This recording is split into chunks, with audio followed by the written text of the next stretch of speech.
1973, the biggest mark in the IWC. Apparently, WWE has booked Nia Jax and Shayna Baszler to defend the WWE Women's Tag Team Championships against Sasha Banks and Bianca Belair at Fastlane. Now, one has to wonder why this match is being made again when Cruz should have realized that this match the first time did not make any sense. It did not make any sense then.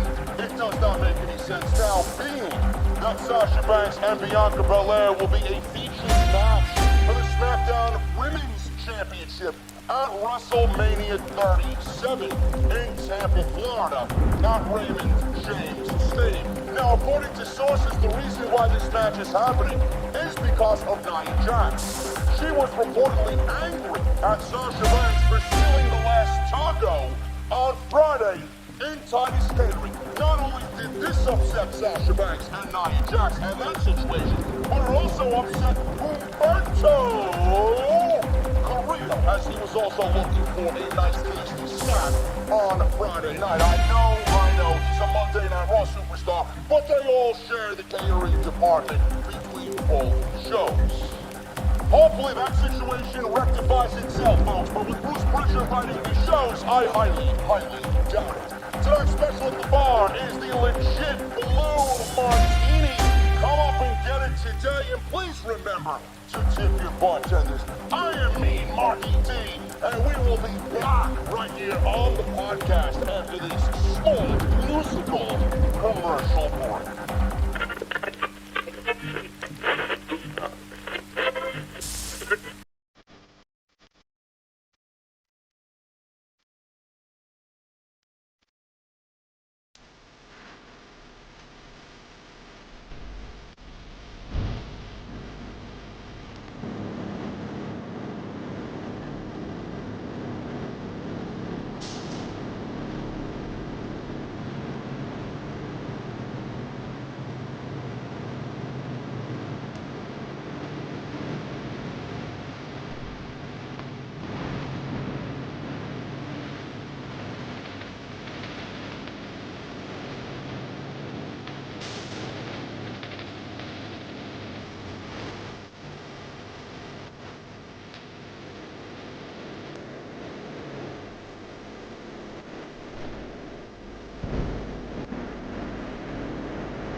CBS News, I am Mean Marky D.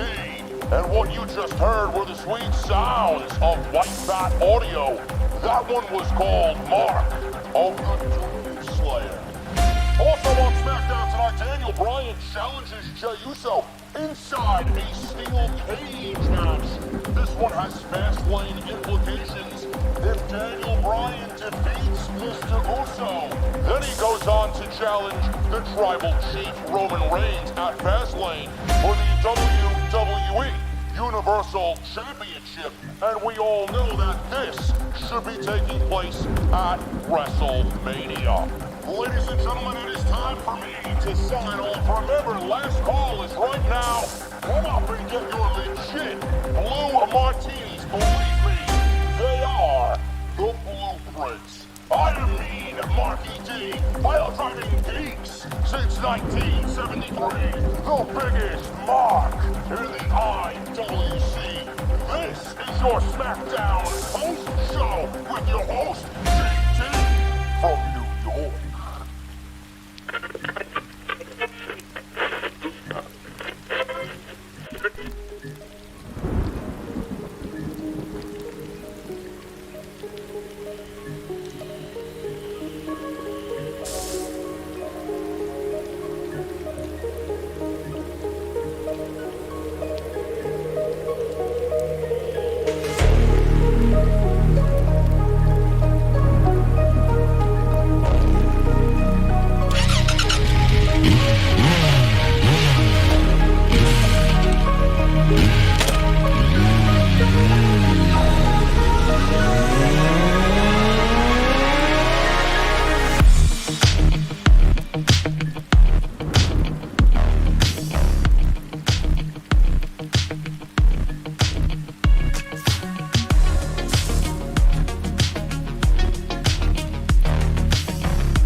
The WrestleMania script. We are live, man!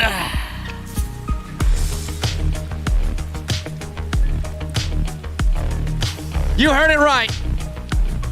Vince McMahon once again changing his plans for WrestleMania. What else is new? Seems like we're getting Daniel Bryan in the mix. I'm going to talk about how he fits into these WrestleMania plans. Where's Edge? I have no idea. Sasha Banks and Bianca Belair are once again challenging for the Women's Tag Team Championships. I want to know why.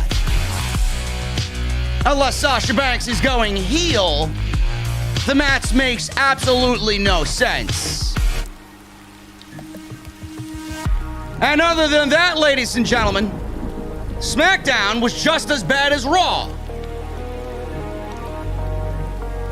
I got your breakdown of tonight's show, your SmackDown news and rumors, including why Vince McMahon has now banned leg slaps. Indeed. This is the only post show you need, as the line is getting longer to get on in. This is the SmackDown post show right here on Off the Script.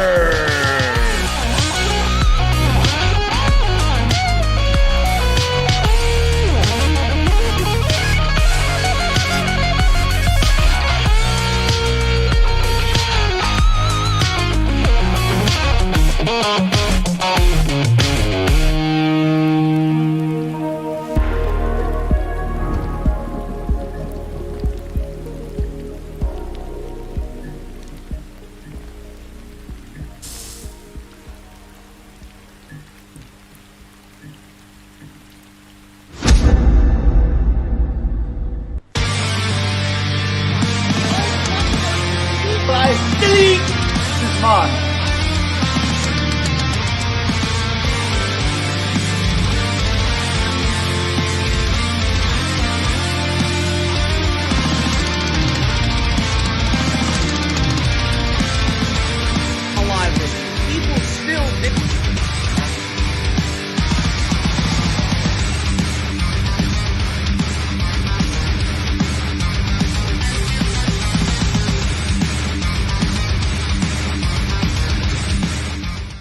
What is going on, guys? Thank you so very much for joining me right here on Off the Script. This is your SmackDown post show for March 5th, 2021. I am JD from New York. Vince McMahon apparently blows up a WrestleMania script in a tirade, and plans are changing for WrestleMania, folks. I have to ask one follow-up question to this report that I'm about to read to you. And my follow-up question is, what plans? What plans are these people talking about? What plans are Vince McMahon and team blowing up? Is what I want to know. Because according to my sources, which is my 2020 vision, there are no plans except for 2 matches. Edge versus Roman Reigns for now, and Bianca Belair versus Sasha Banks for the SmackDown Women's Championship. Other than that, there's nothing planned for WrestleMania, so again, I ask, what plans? If Vince McMahon followed my road to WrestleMania, we'd already have WrestleMania booked.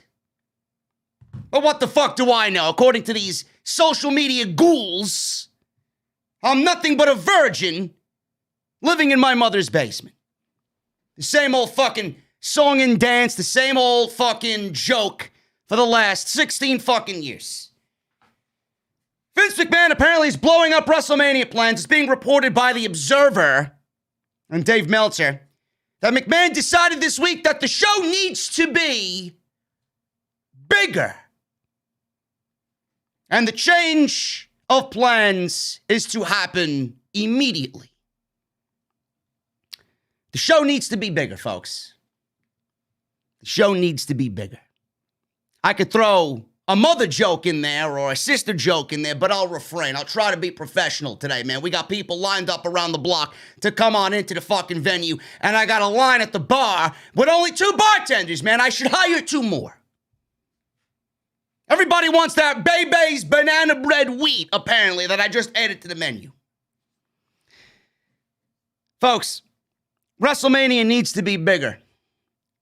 WrestleMania was never bigger in the eyes of Vince McMahon and Bruce Pritchard. WrestleMania was exactly the WrestleMania that Vince and Bruce have envisioned. A WrestleMania all to themselves, where plans are kept secret from the other creative writers, and plans are kept secretive from the actual roster, where nobody knows what the fuck is going on. But if WWE followed my road to WrestleMania, we would already be, at least on both nights, with the top 5 matches on these shows. You're 4 weeks away from WrestleMania. Give or take 5 weeks, 4 weeks and some odd days till WrestleMania. And you don't have a match lined up for AJ Styles. You don't have a match lined up for Drew McIntyre. You don't have a match lined up for Seth Rollins. You don't have a match lined up for Daniel Bryan, which we'll get to in a second, where I think we're going with this is exactly what I thought it was going to end up being. We don't have a match for Matt Riddle. We don't have a match for Keith Lee. We don't have a match for Asuka. I guess that's going to be Charlotte Flair, right? Rhea Ripley's being promoted. I don't know why she's not on the fucking show as of right now, being that women's division desperately needs that woman. WrestleMania was never planned. And all WWE had to do was come up with one simple fucking concept. Edge wins the Royal Rumble, challenges Drew McIntyre. We wouldn't have to go from this hot potato fucking title to now uncertainty for the WWE Championship. We wouldn't be talking about Brock Lesnar. We don't know if Brock Lesnar's showing up at WrestleMania. He's showing up on Revolution Sunday night. We don't know what the fuck's going on. Drew McIntyre versus Edge, Roman versus Daniel Bryan. You would have had your two top matches before WrestleMania was even a fucking thought in Bruce Pritchard's mind. Sasha versus Bianca. You could have did Rhea versus Charlotte versus Asuka. You could have had Rhea on the show immediately following the Royal Rumble. I don't know what the fuck is taking so long. Could have been building towards that. Those two top matches for the women right there. You got whatever's going on with the women's tag team titles. Give Dakota Kai and Raquel Gonzalez a fucking shot at WrestleMania. Change the titles there. There's 5 matches, 3 big women's matches on the show. You got Apollo and Big E. I had Big E and Seth Rollins for WrestleMania. I don't mind that they give it to Apollo. We got to start getting things now in the eyes and in the ears of fans. Apollo versus Big E for the IC title. Seth Rollins versus Cesaro in some sort of submission match at WrestleMania. Right then and there, 2 great undercard matches. Where's Keith Lee? Is he hurt? Is he buried? Did they bury him under the fucking Performance Center? I don't know. Keith Lee versus Matt Riddle for the United States title. He should be higher than that, depending on how WWE brought him in. He should definitely be higher than that. Keith Lee versus Matt Riddle for the United States Championship. Where does AJ Styles fit in? Are we going to get some random fucking match with AJ Styles that means nothing at WrestleMania? How dare you book a WrestleMania show without AJ Styles being in discussion 5 weeks before WrestleMania? What are the tag team titles going to be doing at WrestleMania? I know. How about merge the fucking divisions? That's what I do. That's exactly what I would do. The list goes on. What is Kevin Owens doing at WrestleMania? Guy was in 3 fantastic matches and a great feud with Roman Reigns. What exactly is he doing at WrestleMania? Braun Strowman versus Shane McMahon, I'm sure is coming. This WrestleMania is the absolute worst WrestleMania in all the land.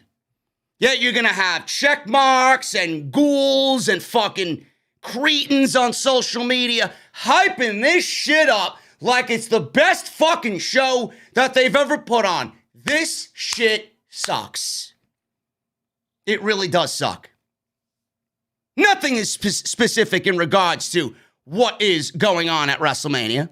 It's been reported that Vince McMahon is hiding plans from talent to stop information from quote-unquote leaking. Yeah, that's great. Hiding plans from not only the roster, but your creative writers. What a great environment you're creating there, Vince. What a great environment you're in charge of, Bruce. Huh? Imagine being an active roster member, not knowing what the fuck is going on 5 weeks before WrestleMania. What low morale there must be. People don't know whether they're going to be on WrestleMania or not. People don't know whether to get excited or not. To them, this should be the biggest fucking time of the year, the most exciting time of the year. You're making it seem as if it's fucking Clash of Champions. Some F-level pay-per-view. Fucking ridiculous, man. This company is absolutely in shambles. You won't hear this anywhere else on these fucking podcasts tonight. I'll tell you that. Meltzer said that people were specifically annoyed in WWE about plans for Bad Bunny and Damian Priest leaking against Shawn Morrison and The Miz because it pretty much gave away that The Miz was losing the WWE title to Bobby Lashley. Here's a clue, Bruce. How about not give the fucking title to somebody like The Miz, who's a fucking jobber during WrestleMania season? So you opted to keep people guessing with WrestleMania plans and give The Miz the title, yet you didn't give a shit about ruining plans for WrestleMania. Now the WWE title is a little less prestigious, and it's not as important because The Miz held it for 1 week, and you did what you did on Monday Night Raw with it. Oh, JD, but it's in the hands of Bobby Lashley. So what? So what? Bobby Lashley is an interim champion. He's a transitional champion. He's not the guy to run Monday Night Raw. He wasn't then, he isn't now. Does he deserve a run? Yes, he does. Do people want to see him as champion over Drew McIntyre? Yes, they do. But that doesn't mean Bobby Lashley is the guy. So they opted to give The Miz the title to prevent leaks and stop people from guessing correctly. I don't know if you realize this, Bruce and Vince, but people actually still watch Monday Night Raw. I know, believe it or not, it's crazy. People still watch Monday Night Raw. I know. That's just as big of a scoop than Braun Strowman running fast, folks. It's not that difficult to figure out what Bad Bunny is doing at WrestleMania. He's with Damian Priest. He's been in Damian Priest's corner for about 4 months now. And The Miz is feuding with Bad Bunny? What are you preventing from leaking? Nobody realizes this watching the show? What do you think, we're fucking stupid? That's what they were upset about. The matches currently announced for WrestleMania are Sasha Banks and Bianca Belair, Roman Reigns, and Edge as of right now for the Universal Championship. WWE tonight, clearly, with everything that I just read here, and Vince McMahon apparently blowing up WrestleMania plans, that is exactly where WWE is going with all of this, because Edge was not even on the show tonight in light of his WrestleMania match with Roman Reigns. All they did tonight was hype, will Daniel Bryan get his match with Roman Reigns? If he doesn't, then we're getting a tag team match with Edge and Daniel Bryan teaming up against Roman Reigns and Jey Uso. Fine. I would have taken that any day of the week. It prevents Roman Reigns from defending his championship, and it prolongs Daniel Bryan and Roman Reigns. Not only that, we may get Daniel Bryan added to the main event of WrestleMania anyway. So not only does it prevent that match from happening at Fastlane between Bryan and Reigns, we get it in some way, shape, or form at WrestleMania, and then we get it again in the early summer going into SummerSlam. That's the way I envisioned it. So Vince McMahon's blowing up plans. Edge wasn't on the show tonight. Daniel Bryan beats Jey Uso, makes him tap out, makes him say, I quit, in the steel cage match tonight. He gets his match with Roman Reigns at Fastlane. Now you're booking this match at Fastlane, which we all know should be at WrestleMania. Should be the WrestleMania main event on night 2. No doubt about it. I don't give a fuck what anybody says. Edge and Roman Reigns is not a main event of WrestleMania. I don't care. And neither does Vince McMahon. I guess he finally realized that the match was a little bit overhyped by everybody, including management. Maybe it wasn't the wisest of decisions, because that's not where we're going now. Daniel Bryan and Roman Reigns is happening at Fastlane.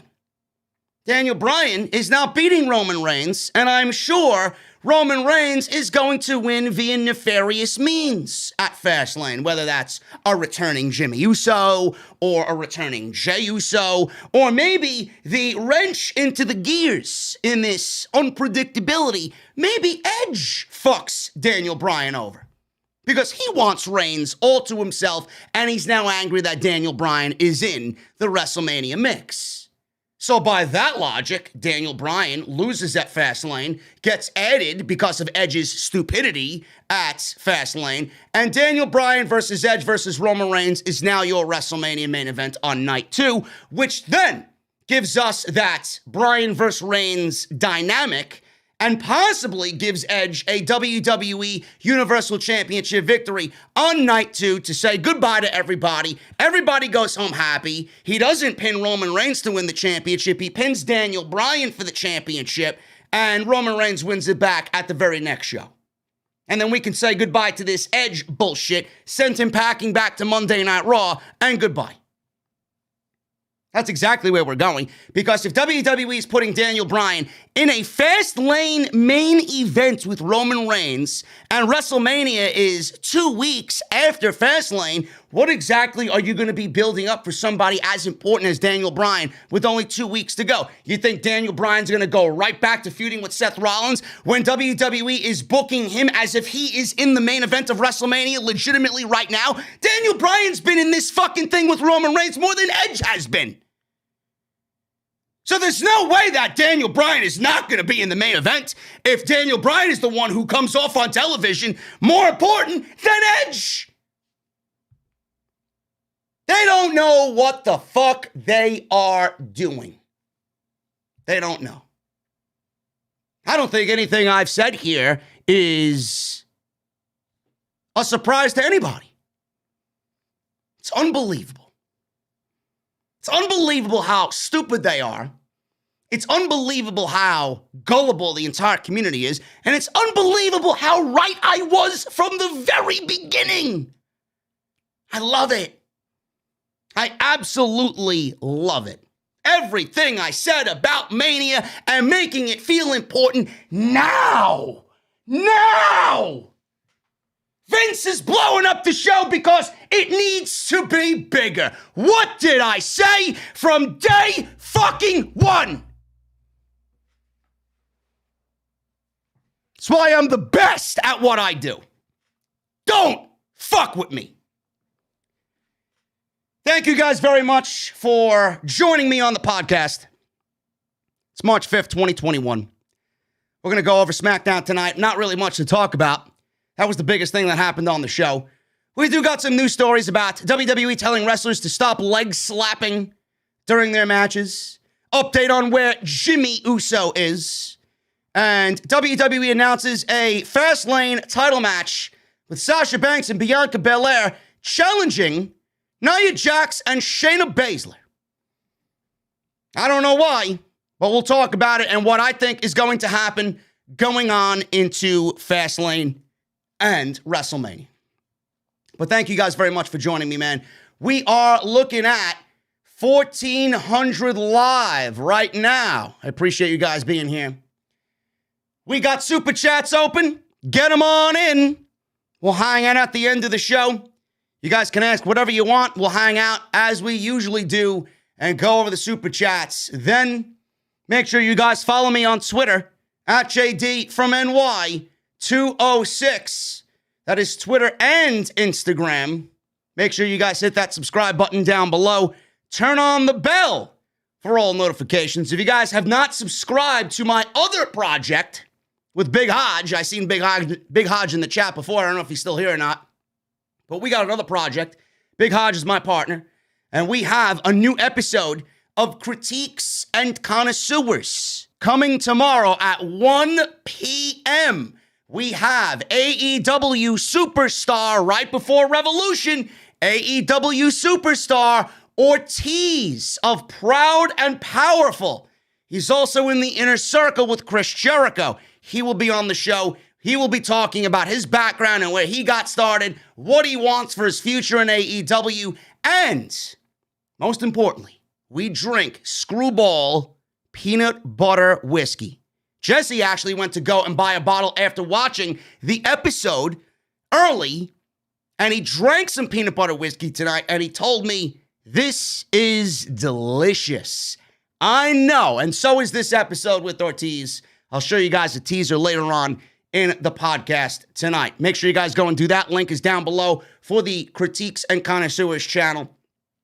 Hit that thumbs up, guys. We are at 373 likes. Let's try tonight, before we get out of here, for 750 likes on the live stream. Every little bit helps, and every little bit counts, man. So it's up to you guys. Hit that thumbs up on the video down below. If you guys missed any of the content coming this week on the channel, Monday Night Raw, AEW Dynamite, Off the Scripts. Tomorrow, episode 367. We talk in detail about who and who it should not be at Revolution. If Tony Khan, with all this hype, does not deliver CM Punk or Brock Lesnar, this is a complete failure. Lots of names being thrown out there, man. Lots of names. Names that I hope it is not. Absolutely, I hope it's not. Some names that I do hope it is. But we talk about it on tomorrow's show, man. In depth, we go a little investigative on all that. So make sure you guys tune into that 5 p.m.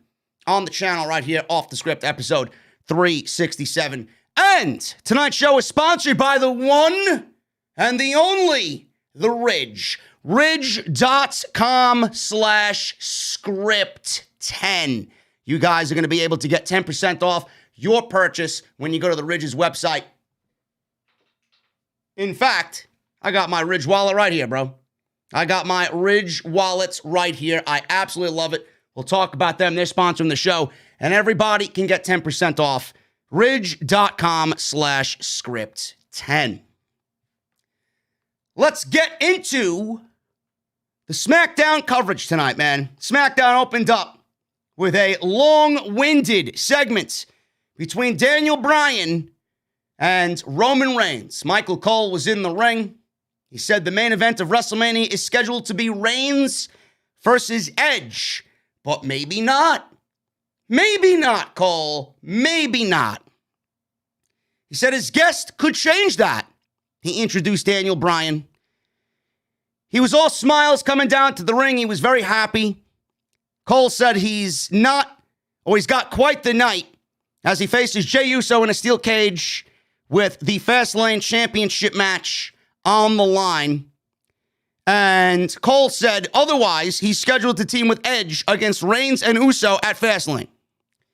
So Michael Cole, he asked why he shifted his focus away from the tag match to all of a sudden concentrate on the Universal Championship. I'm not sure where Michael Cole has been for the last, I don't know, folks, month and a half maybe. Month and a half, I'd say. Wasn't Daniel Bryan leading into the Royal Rumble going on and on and on every week until the Royal Rumble actually happened? Wasn't he going on and on about how he would love to win the Royal Rumble because he's never won a Royal Rumble match before?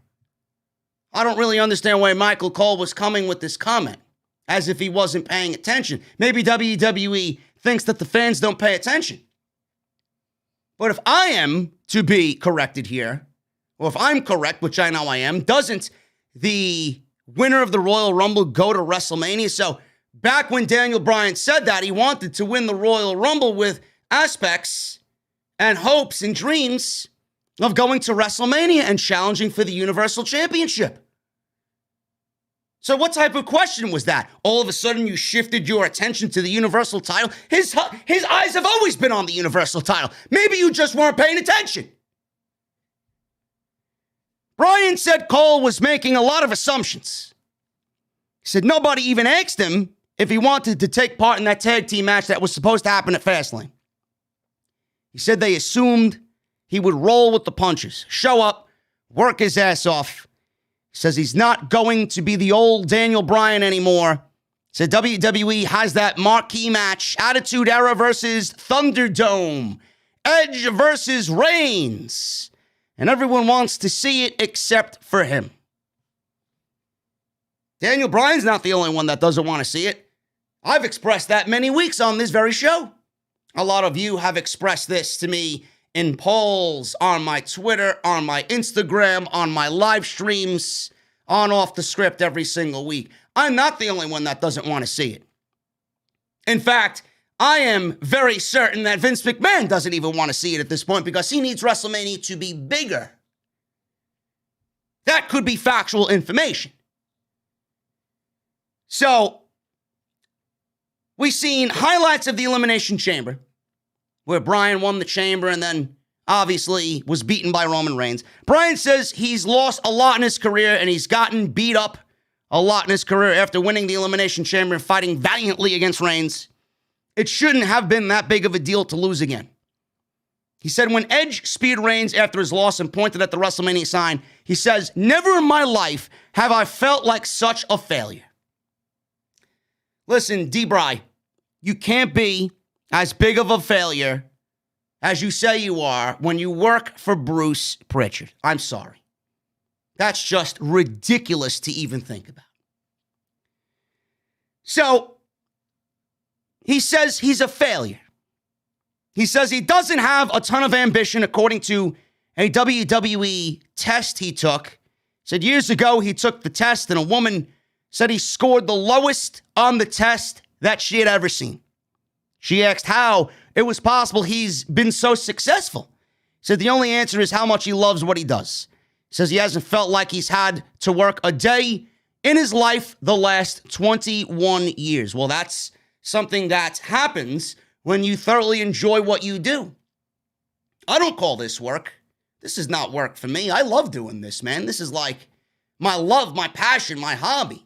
When you can find what you love to do and call it a hobby instead of a job, that's when you succeeded. Keep that in mind.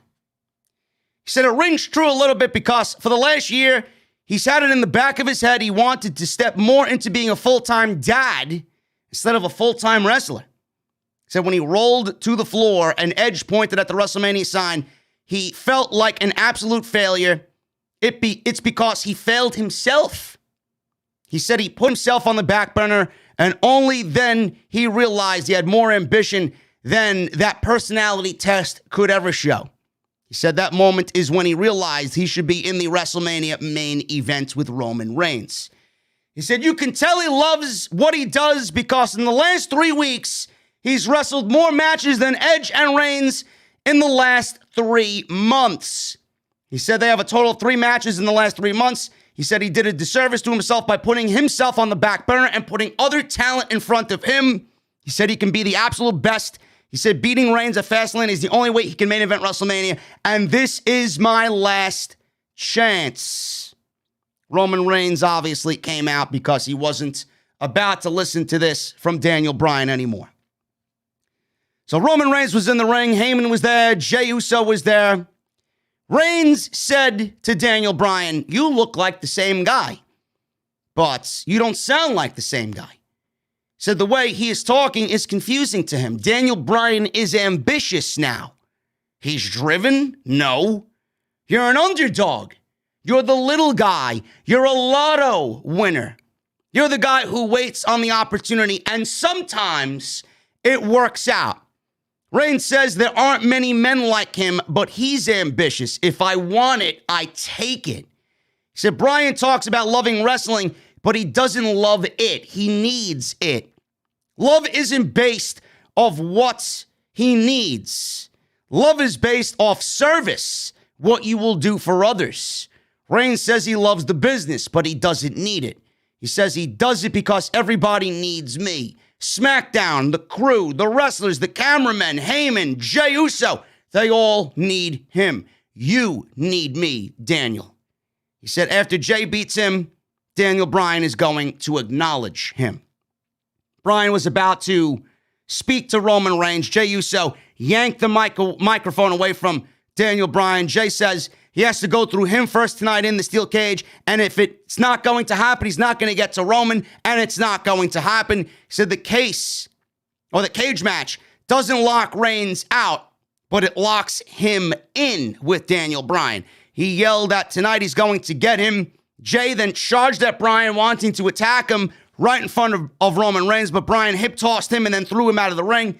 Bryan then went to go turn to Reigns and look at Reigns, but Reigns did nothing. All he did was stare up and down at Daniel Bryan and look at Jey Uso as if, don't worry, you're going to get what's coming to you later on in the main event. Bryan sounded great here, minus a few hiccups in the consistency of his promo. Sounded like he was struggling to find some of the right words to say here, but all in all, serious Daniel Bryan is the Daniel Bryan that I like. When he's this version of Daniel Bryan, this is the best version of Daniel Bryan. Bryan has to make himself be a serious contender for this championship. WWE has made him into somewhat of a weak mid-card guy, losing to the Cesaros and losing to everybody else that is on the show, the Nakamura's on the show. Those guys mean nothing right now. This is Daniel Bryan's moment. He already told you that this may be one of his last opportunities to get a world championship match at WrestleMania. If that is the case, then he needs to be there. He needs to make himself seem like a serious threat to Roman Reigns. How they do that, I don't know. Tonight was a good start. Tonight was definitely a good start. By winning the Chamber, that was definitely a good start to making Daniel Bryan seem like a threat. And with Daniel Bryan and Roman Reigns, yeah, WWE's building to Fastlane. WWE's building this match between these two. There's no sign of Edge. Edge wasn't even on the show tonight. Daniel Bryan and Roman Reigns feels like a WrestleMania main event match more than Edge and Roman Reigns does. Edge needs to be there. I don't know what happens at Fastlane, but with 2 weeks after Fastlane, WrestleMania is happening. Daniel Bryan's not going to go back down to the Cesaros and the Nakamura's and the Seth Rollins on the roster. Daniel Bryan is going to remain in that WWE Universal title picture. So the outcome of this Reigns match at Fastlane is going to bring Daniel Bryan to the main event of WrestleMania. He's not winning the title. Could be Jey Uso. Could be some cheating by Roman Reigns involved, which gives Daniel Bryan another opportunity. It could be a returning Jimmy Uso for all we know. Because Jey Uso failed Roman tonight. Maybe he lays his worries on Jimmy Uso. I don't know. Or it could be Edge himself, who's jealous of Daniel Bryan supposedly getting a championship match before he does at WrestleMania. But Edge, in that moment where he said that last week, maybe didn't realize that Fastlane was actually a pay-per-view they booked before WrestleMania. So, clearly, a championship match needs to be had. So, cry me a river. Maybe he didn't realize when he was booking himself to win the fucking Royal Rumble. Daniel Bryan will be in the main event of WrestleMania. Vince wants it bigger. Daniel Bryan makes that match bigger. Vince wants WrestleMania bigger. This gives Edge a possible Universal Championship victory over Daniel Bryan without pinning Roman Reigns clean. Vince wants it bigger. Bryan added makes the match bigger, whether you like it, whether you want it or not. And I think this is the best of both worlds. For everybody that didn't want Edge and Reigns, now you're getting what you want in Daniel Bryan. For everybody that didn't want Daniel Bryan, your match just became an even bigger deal. It works for everybody. Now, we don't know this for sure. Daniel Bryan, for all I know, I could be fucking dead wrong. Daniel Bryan could lose clean, go right back to the mid-card. We could get Bryan mixing it up with Cesaro and Seth Rollins in some sort of triple threat match. I don't want to see that.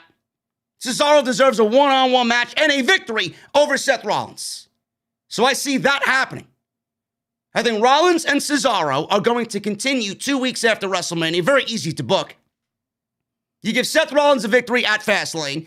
Cesaro comes back, maybe a submission match. I think that'd be great with Cesaro getting a victory at WrestleMania, getting that big WrestleMania moment. He deserves it after all the fucking work he's put in for Vince McMahon. So WrestleMania, Vince wants it bigger. We may be looking at a triple threat match with Daniel Bryan, Roman Reigns, and Edge for the Universal title. Sami Zayn, Street Profits, Baron Corbin. I don't know what the fuck is going on. So we got the Street Profits coming out for a tag team match against Sami and Baron Corbin.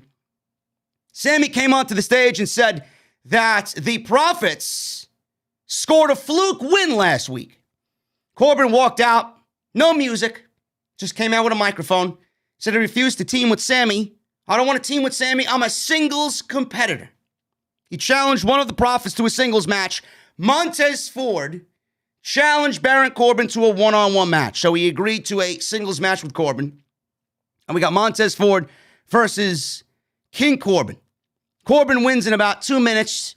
Wins with the End of Days. End of Days is probably the most protected finisher in all of WWE, even more so than the RKO. Nobody has kicked out of the End of Days. It's very beautiful to see. It really is. Easily the best finisher in WWE, in my honest opinion. So Baron Corbin wins in 2 minutes. End of Days to Montez Ford. They worked pretty well for the 2 minutes they were there. So at the end, Sami was telling him, Corbin, that he handed him a victory. So Ford was obviously distracted by Sami on the outside during this match with Corbin. Corbin then rolled him up. Ford kicked out. Enziguri. And he tried to make a comeback. That led to the End of Days.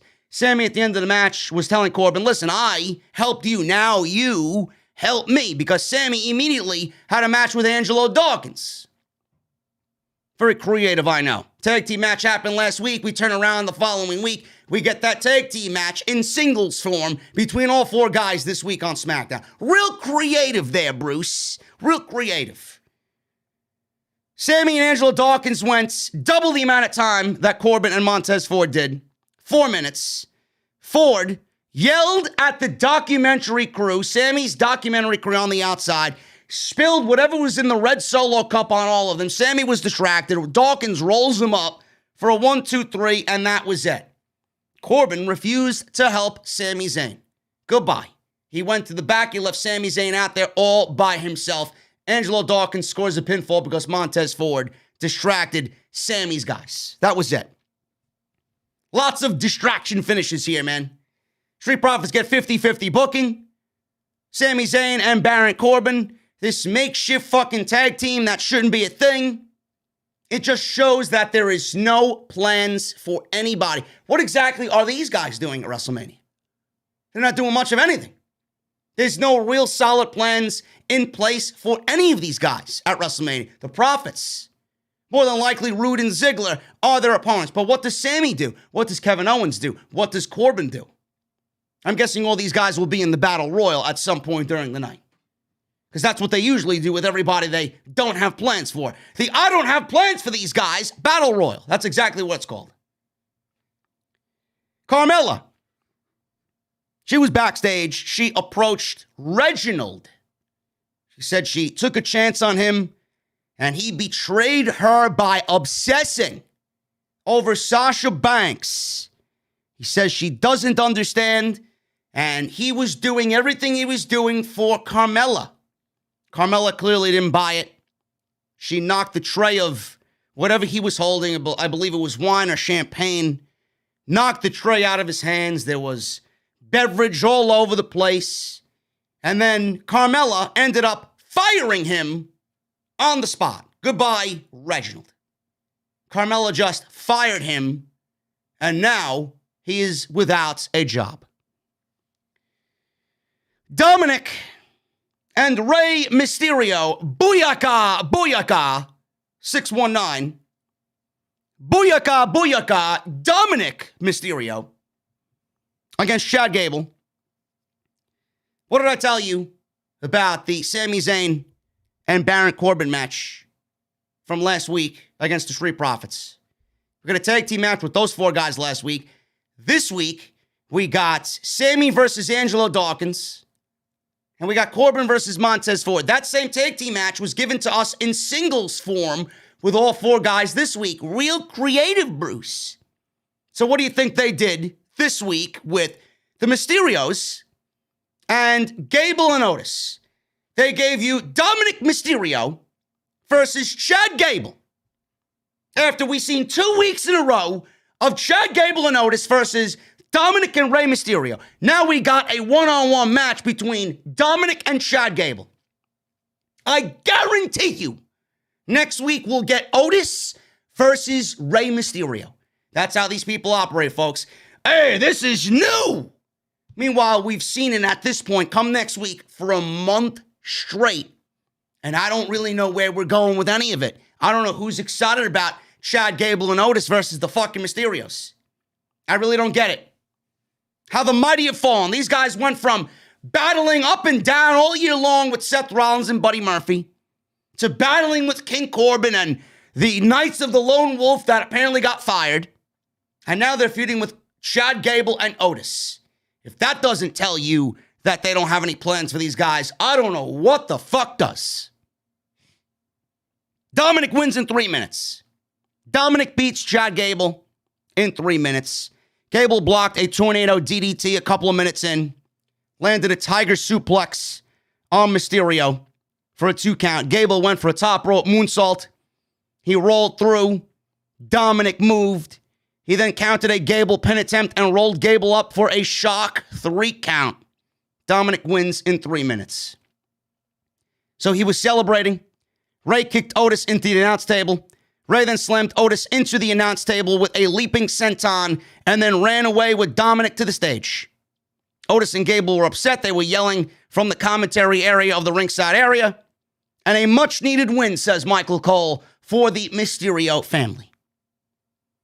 What are the Mysterios doing going into WrestleMania? Are we getting a multi-tag team match at WrestleMania? I could see WWE doing something with Sami Zayn and King Corbin, the Street Profits, Bobby Roode and Dolph Ziggler, and the Mysterios. And then Otis and Gable. Some sort of fucking multi-team tag team match for the tag team titles, because that's exactly what they do.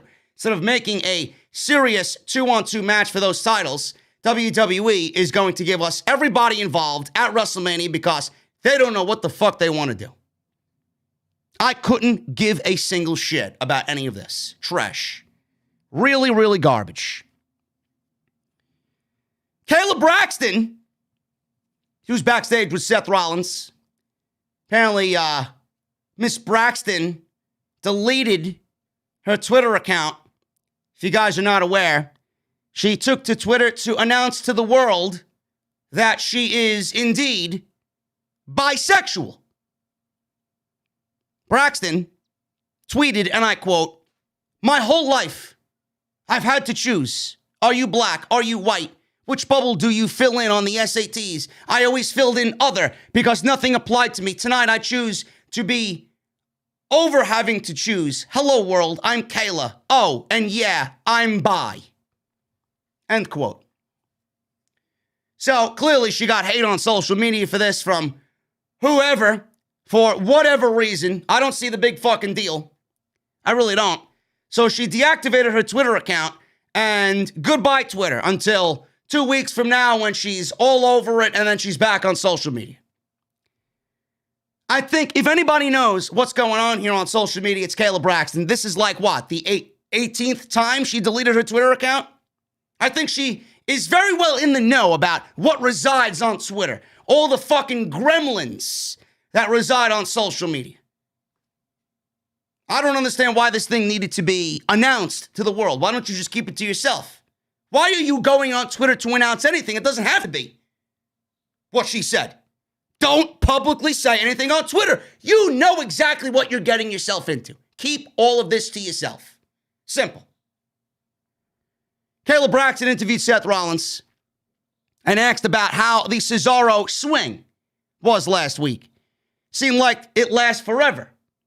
Seth said it lasted forever because Cesaro was afraid of him and to embrace his mission. He wanted to embarrass me and humiliate me. I promise you, I'll never forget that. All of a sudden, Buddy Murphy apparently got lost. He might have been looking for catering. I don't know. I got to dig in and really ask my sources about this one. Where did Buddy Murphy come from? And did he make the wrong right heading to catering? I don't know. Maybe he wanted that peach cobbler that Titus was baking tonight. I have no idea. I really don't know. And we do have spicy mustard. Still in stock, folks. We still have spicy mustard. They go very well on Titus's gourmet chicken dogs on a potato bun. Delish. I had one for happy hour just a couple of days ago. It's awesome. Murphy showed up. Murphy offered to assist him with his Cesaro situation. Seth said, "Get out of my sight. I do not want to see you." Great. Great. Buddy Murphy is only looking for TV time, Seth. He's willing to apologize what had happened with the Mysterios. Where is Aaliyah? Where is Aaliyah and Buddy Murphy's relationship? Did they break up? Did she leave him? Did she find somebody more Australian? What happened?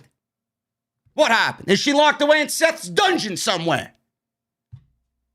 Unbelievable how they just drop situations without any explanation. Bianca Belair and Shayna Baszler. We got a women's match on SmackDown tonight. But before we do that, I want to thank everybody for joining me on the podcast tonight. We got 1,400 live in the chat. I appreciate you guys waiting for me to start wanting to be a part of this beautiful establishment. Tonight's show is sponsored by The Ridge. How many of you guys own a wallet, and a shitty one at that?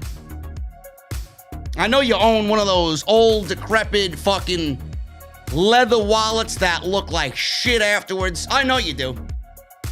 It's ripped, it's torn. It looks like that George Costanza wallet from that one episode of Seinfeld. I know. Get yourself a Ridge, man. Get yourself a Ridge. There's nothing better. There's nothing better than the Ridge, man. This video is brought to you by the Ridge wallet. It's light, it's sleek, it's industrial. It doesn't fold or awkwardly bulge in your back pocket. It changed my entire outlook on wallets in general. Most people are still using those old, decrepit leather wallets designed in the 90s, carrying around old gift cards, room keys, receipts, pictures. You don't even remember when these pictures were taken. Why do you got them? It's one big unorganized mess, man. Why have we moved on from large flip phones to smartphones, but still carry around the same disgusting wallet? I don't get it. The Ridge holds up to 12 cards plus room for cash. I got the cash strap. I think it's more secure myself. There's over 30 colors, carbon fiber, burnt titanium, amongst others. I really love it, but you don't gotta take my word for it, man. They got over 30,000 five-star reviews on Google just for the wallet itself. The durable materials means each wallet comes with a lifetime warranty. You could buy this one wallet and own it for the rest of your life. I wish you could feel how sturdy this is, man. This is grade A, top quality stuff right here. And the Ridge is so confident that they'll let you even test drive it for 45 days. If you don't like it, you can send it back and they'll give you a full refund. The one additional thing I love about the Ridge wallet, it's got RFID blocking technology. So you know that when you go out to the bar or you go out in general, your information, your cards, your IDs, your credit cards, they're all protected from digital pickpocketers, man. Go and get yourself a Ridge wallet today. Ridge.com/script10. That's 10% off, free worldwide shipping. And I want to thank them for once again sponsoring the podcast as we head into WrestleMania right here on Off the Script, man. Go and get yourself a Ridge. Excellent, excellent, excellent stuff. Bianca Belair versus Shayna Baszler. These two have a little bit of history in NXT. So I was not really all that bothered by this match. We know Bianca is getting Sasha at WrestleMania.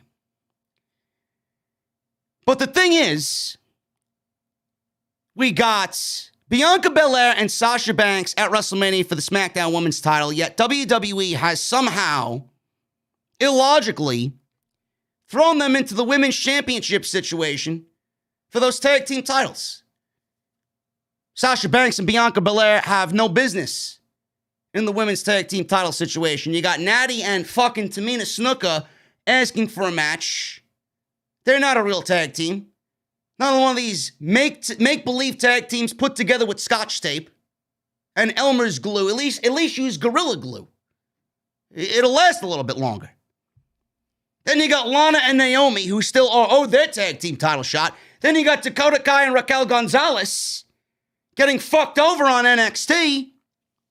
Adam Pearce and William Regal were arguing about that on Wednesday night. I don't know why Raquel Gonzalez and Dakota Kai didn't win the titles then and there.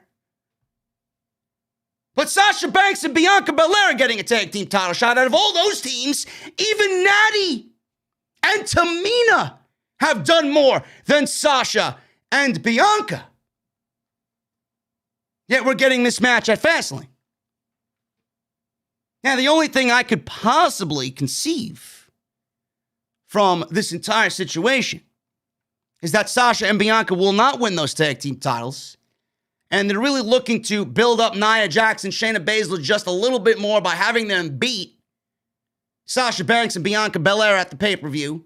Make them look a little bit stronger before they do inevitably drop those titles to Raquel Gonzalez and Dakota Kai like they really should. And the only thing, like I said, I could possibly think of here with Sasha Banks and Bianca Belair is that Bianca Belair somehow fucks things up. She takes the pinfall. She's already got the title match. She won the Royal Rumble. I think she could suffer a loss in this tag team situation if it's booked correctly to make her look strong in defeat. Maybe something happens there between Bianca Belair and Sasha Banks. Bianca takes the pinfall from either Nia or Shayna. And Sasha Banks is upset because Bianca let her down. We got another undeserved opportunity at these tag team championships, and you're my partner. You're telling me what I have to do with Reginald, and then you go into this match and you fuck things up for me from being Sasha 2 belts? Again? Going into the biggest show of the year?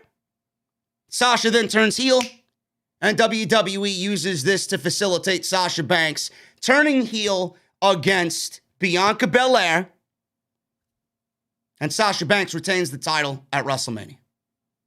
That gives... Now, I don't know how that match is going to be booked. I don't. Sasha could turn heel at Fastlane. Reginald somehow helps Sasha Banks win against Bianca. He ends up doing something right. She's already heel. He helps her win at WrestleMania. Then she's like, you know what? Fine. You finally did something right here. You helped me beat Bianca. That's it. I'll give you a shot. Bianca gets another match because of the interference at WrestleMania. Sasha's a heel. She aligns herself with Reginald. Bianca is the babyface champion, or the babyface challenger, chasing the heel Sasha Banks. Because I think that's a better dynamic. Sasha as a babyface and Bianca as a babyface, having Bianca chase a babyface champion doesn't really match up well. Sasha turns heel at Fastlane. They pair Reginald somewhat with Sasha Banks. She turns heel. Bianca, a babyface, chases the heel champion. That's what I'm envisioning here. I could be wrong. I could be wrong. But from what I understand, if all that is right, this match doesn't make sense. And the only reason why this match is happening at Fastlane between these two teams is to turn Sasha heel before the WrestleMania match against Bianca Belair. We'll see. Belair wins in 5 minutes. Baszler went for a Kirifuda clutch. Belair countered and slammed Baszler to the mat with the kiss of death for the win. Nice little match between these two. I hate seeing Shayna Baszler take another fucking loss, but I think it's a foregone conclusion that Shayna Baszler has been royally screwed on the main roster. WWE sees absolutely nothing in Shayna Baszler but a tag team pairing with Nia Jax. This should have been the Becky Lynch killer. This should have been the woman to challenge Asuka for the Raw Women's Championship on multiple occasions. It did not happen. She got royally fucked coming up from NXT, thus Nia Jax and the pairing with Nia Jax. After the match, Bianca Belair had some words for Sasha. Reginald came out during the match. He wanted to apologize to Sasha Banks. She told Sasha to take care of Reginald. Reginald held Sasha's hand. He was smiling. He was trying to butter her up. She smiled back and then legitimately slapped the ever-living shit out of this guy right across the face. Reginald was distraught, and Sasha walked backwards up the ramp saying, "Respect that, never get in my business again." That is it. Jey Uso was sitting next to Roman Reigns in the next segment. Reigns told Uso if he wins, the Universal title is safe until WrestleMania. But if you lose, he'll have to defend his title at Fastlane. That's fine, he said. But he said if Uso loses, he'll embarrass not just himself, but his family. And Roman warned him not to do that. Murphy versus Cesaro. Oh, look, something new on this show. Murphy versus Cesaro. Cesaro wins in 4 minutes. I mean, I don't know on what planet you live on, but if you think Murphy and Cesaro getting only 4 minutes is the right outcome, you might not be a pro wrestling fan, bro. These guys should get 14 minutes. The fuck's going on here? 4 minutes, 3 minutes, 2 minutes. What is with these match lengths? I mean, I don't understand this shit. It's like they don't give a fuck what they're putting on the show, Every single week. Nothing but reruns. There's no thought to these matches. It's as if they don't even want to put on a show. Cesaro wins in 4 minutes here. Seth was out there on commentary. He said he was there to improve the TV show and bragged about his coat, which was pink. Bright pink, which I don't mind. That's actually the color pink that I don't mind. I don't mind the darker pink. I prefer a darker pink over a light colored pink. That's just me. Pink is powerful. It's like a power color.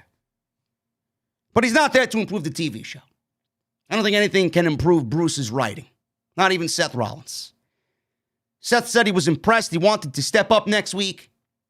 Murphy, for some offense in the opening minute, went back and forth with Cesaro. Cesaro made a comeback, tossed Murphy around. Seth was complaining that Cesaro has never swung anyone longer than he did him, and he did it just to embarrass him. Cesaro then gave Murphy a Cesaro swing, went for the sharpshooter, and then tapped out Murphy for the win here on SmackDown. Pretty basic. Paint by numbers shit here to get Cesaro and Seth Rollins at Fastlane. Murphy, I feel bad for. He's trying on social media, lobbying on social media to get something a little bit more important on the show. I guess his crying and complaining on social media got him a match with Cesaro on SmackDown, but he lost in 4 minutes. I feel bad for him. He deserves to be in a much larger role on this show. He's too good to just be sitting around and catering. Backstage, Reginald was knocking on Sasha Banks' door, once again trying to apologize. He asked what was going on, and Sasha Banks didn't want to hear anything that Reginald had to say. She simply yelled out, "No!" at Reginald and slammed the door. He was upset. He was very sad. He had his luggage. He was rolling his luggage away behind him. Shayna Baszler then was standing there in the hallway, and she was looking Reginald up and down. "Hey, Nia, do you smell that? It smells like failure." I'm sorry, Shayna. Maybe your nose is not working correctly. Reginald is not failure. Maybe you should walk down the hallway and walk into Gorilla. That's where the failure is emanating from. It's Bruce that smells and reeks like failure. So she said, "Reginald smells of failure." She asked, "Listen, you're a failure, and I'm thirsty for a fight. What do you say?" So Nia Jax then told Shayna Baszler, "Listen, what are you doing? Back away. I think he's kind of cute." And they left it at that. I don't know. I have no idea what they're doing, man. That worries me. That really worries me. That worries me to a point where Reginald is going to pretend to be with them, and then at Fastlane, fuck them over, give the belts to Bianca and Sasha, and have them go into WrestleMania as not only tag team champions, but Sasha the SmackDown Women's Champion. I don't like it. We've seen that story with Bayley already. Please don't do it again with somebody that's not Bayley. That's all I will say. Big E is coming back next week. Apollo Crews was on the show. This was awesome. He came out with 2 Nigerian guards, and he came out with a shovel. I don't know where he got the shovel from, but apparently Bruce Prichard opened up the trunk to his car and told Apollo, "Listen, I was burying you with this for years. Now I'm going to give it to you because I want people to see what I usually use to bury talent on this roster." So pretty much he came out there with Aleister Black. He walked out there with Andrade. He walked out there with Humberto Carrillo. He walked out there with Buddy Murphy. He walked out there with Angel Garza. He walked out there with Ricochet. He walked out there with Keith Lee. Awesome. Apollo Crews walked out with 2 men in camouflage. They looked like Nigerian guards. Walked out with a shovel. And he said people aren't happy about this new Apollo. He said that this is the real Apollo. And he was talking in this Nigerian accent. I'll get to the Nigerian accent in a second. He said it's his real voice, and he's a real African American. He said when he was younger, he was ashamed of his family heritage so he could fit in. He said they didn't accept him for who he was, and that's all he wanted. He said people mocked him and asked if he lived in a jungle and rode lions to school. So the truth is that the stories his father told him about his Nigerian ancestors who dominated everyone who stood up to them. He said when Big E disrespected him, he'd hear his ancestors in his head telling him to stand up and defend his birthright. He said he did what he did, and he did what he had to do. He said he's a very happy man, and he's very happy that Big E is coming back next week because he's no longer the man he once dismissed who just tried to fit in. Said he proudly stands out there now, Apollo Crews. He demanded a rematch for the Intercontinental title. He said he will fall before his feet and he will leave him a broken man for the rest of his life. Listen, some of you might not like the Apollo Crews accent. Some of you might be thinking, well, we know how he talks, so what's the use? What's the need for the accent now, accentuating on the accent? I get the scarf. I like the colors. I like the Nigerian colors. I like his vibe. I like his dominance. I like that he's a little bit more intense. I like that he's getting some microphone time. He needed a gimmick. He needed a character. This is his character. Apollo Crews was very vanilla. The Apollo Crews that we knew before was very vanilla. There was no direction there. Smiley Apollo Crews. Great wrestler, but there was nothing to really sink your teeth into. Now he's a heel. Now he's a heel with a character. Now he's a heel with a character and an accent. I like the accent. I think the accent really brings out who he really is. If you're going to go all the way with a complete gimmick change and a character development to someone like Apollo Crews, then you need to go all the way with it. You can't half-ass. You can't leave something out. So Apollo Crews added that little touch with the accent, and it now rounds out his overall presentation. And I said it last week, and I'm going to say it again. I think Apollo Crews right now, with what he's doing, this is Paul Heyman 101. I don't think this is anybody in creative. I don't think it's Vince. I don't think it's Bruce. Well, Vince signed off on it. He signs off on anything. I don't think Bruce Pritchard has a fucking brain cell in his brain to come up with something for Apollo Crews. This is the guy that buried Apollo Crews while he was on Monday Night Raw. So I don't believe that Bruce Pritchard has anything to do with this. Might be somebody else, maybe a Michael P.S. Hayes, maybe Triple H for all we know. I don't fucking know. I'd love to know and find out. But this got Paul Heyman DNA written all over it. That attack on Big E that left him on the gurney with the steel steps over the ropes, that's all Paul Heyman. I would not be surprised that this is Paul Heyman behind Apollo Crews' heel run. Molding him, guiding him, teaching him. Then you got Daniel Bryan in the back, a part of the creative team, who's probably a big fan of Apollo Crews just like everybody else, wanted to see him get an opportunity. That's a winning combination right there. Love it. I think this is great. Bayley, you know, we talk about WrestleMania plans. What exactly is Bayley doing at WrestleMania? She did mention Sasha Banks. I don't know what they got Bayley doing at WrestleMania, but she may be in a women's battle royal, which is rather pathetic, being that Bayley has been one of the best things about WWE in the past calendar year. Pretty much a terrible direction for Bayley right now, but that's what happens when your division is as weak as WWE's main roster women's divisions. You got your Sashas and your Biancas and your Asukas who are doing nothing on Monday Night Raw. Your Charlottes and everybody else, they got nothing to do. It's either the top of the card or nothing. And that's where Bayley, unfortunately, is suffering. She's got nothing to do. That needs to be fixed immediately. Daniel Bryan versus Jey Uso. Actually, I'm sorry, I'm skipping ahead. Bayley did a ding-dong hello backstage, and it was not in the ring. She said she would be introducing a new bit to the show, a takeoff on mean tweets, but she said it will be sweet tweets since everybody loves her. She read some fake tweets complimenting her, including implying Ellen tweeted at her.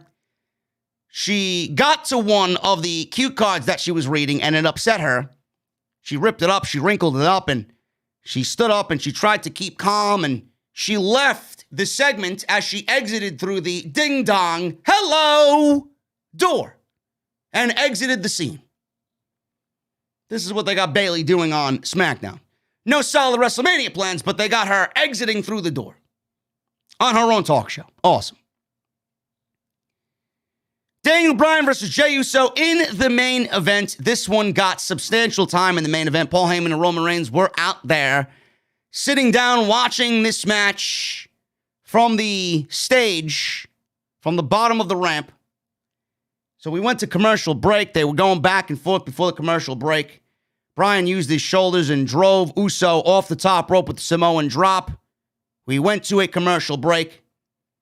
They were battling on top of the cage. Jey knocked Bryan down, landed a springboard frog splash for a 2 count. Jey tried to climb out of the door. Bryan grabbed his foot. Bryan caught Jey with a cradle, rolled him up for a near fall. Jey then countered some heavy forearms by Jey Uso back and forth on Bryan, grounding and pounding him. Then he catapulted Bryan into the side of the cage, face first. Jey climbed the cage. Bryan went up, met Jey Uso up top. I loved WWE's camera angles during this match. While they were battling on top of the cage, you seen the cameraman down below shoot straight up. You see not only them, but the sky and the roof of the Thunderdome inside Tropicana Field. Really good stuff there. So Bryan was up there. Bryan headbutted Uso. Camera was shooting right up at them. You seen all the action from down below. And Jey kept Bryan from dropping to the floor. Jey pulled him back in. They battled again at the top, on top rope. Bryan gave Uso a butterfly suplex off the top, went right into the yes lock. Uso tried to grab the bottom rope, but in a steel cage match, there's no rules. You can't grab the bottom rope. I'm glad that was rectified, and the referee knew that he couldn't do a rope break here. There was no rope break. Uso tapped out. Bryan wins. He gets Roman Reigns at Fastlane, and he gets a Universal Championship opportunity. Seriously. Now, I said what I said in the beginning. There's definitely more interest in a Daniel Bryan Roman Reigns match with implications that we get a triple threat match at WrestleMania than there would be in a WWE main event at Fastlane featuring Edge and Bryan teaming up against Reigns and Uso. I don't know what WWE had planned with that match, but it would have been very difficult if Bryan was going to be included in that. We would have gotten that tag team match. It would have been very difficult for WWE to really book a Daniel Bryan situation leading into WrestleMania that would make sense about him being in that triple threat match. At least WWE, and this is what I truly believe, WWE had no in, logically, for Daniel Bryan. They could have made something up, but it would have been lame. And would have been very, very simple and formulaic for WWE. Typical WWE creative. Boring.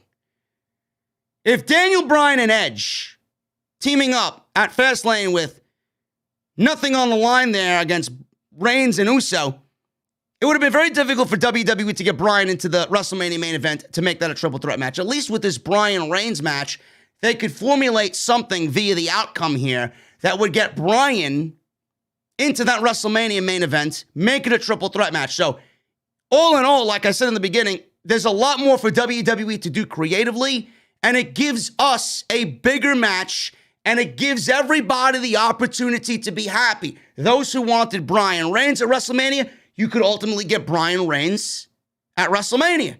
Those who want Edge and wanted Edge to win the Royal Rumble upon return, they want Edge to win the Universal Championship at WrestleMania, you're getting Edge in that match as well against Reigns and against Bryan.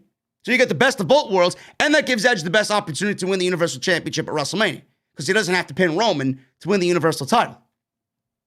So I think this is the best outcome for all involved here. So we'll see what happens. But it definitely makes things a lot more interesting. They made Daniel Bryan seem like a threat to Roman Reigns. They made the entire situation by getting him into the WrestleMania match a little bit more unpredictable. And they gave themselves a way to get Bryan in there. With that tag team match, that wouldn't be possible. It would be something that we're all looking at, scratching our heads like, okay, Bryan's involved, but why? They're just doing it just for the sake of doing it. Now with this Reigns and Bryan match, it gives them some creativity, some leeway, some opening to get Bryan in that outcome fucked over and him into WrestleMania.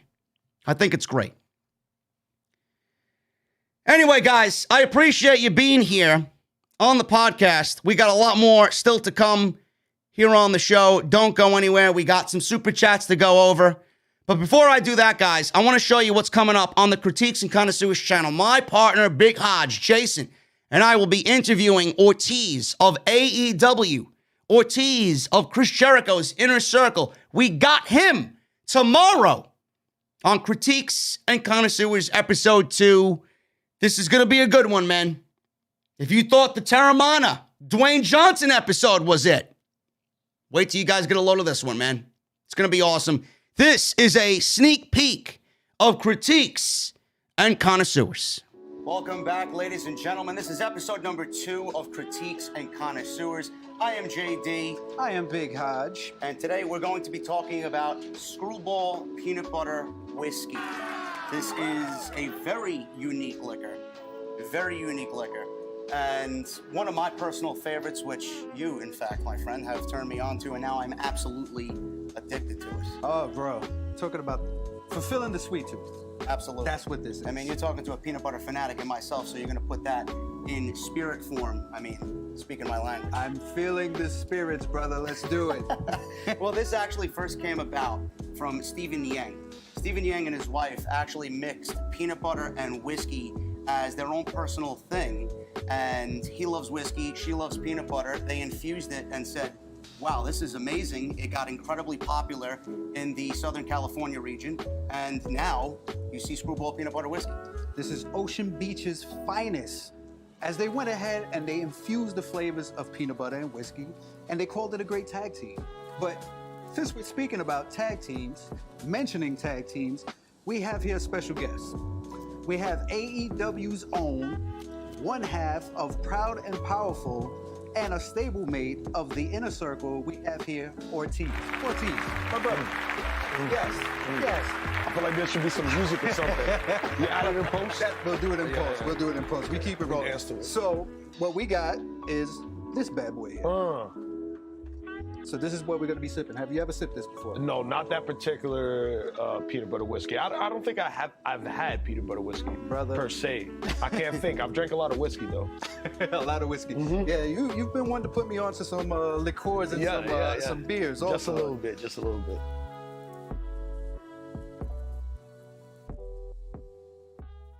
That's coming tomorrow, man. We got a lot going on tomorrow. CNC. 1 p.m. on the YouTube channel.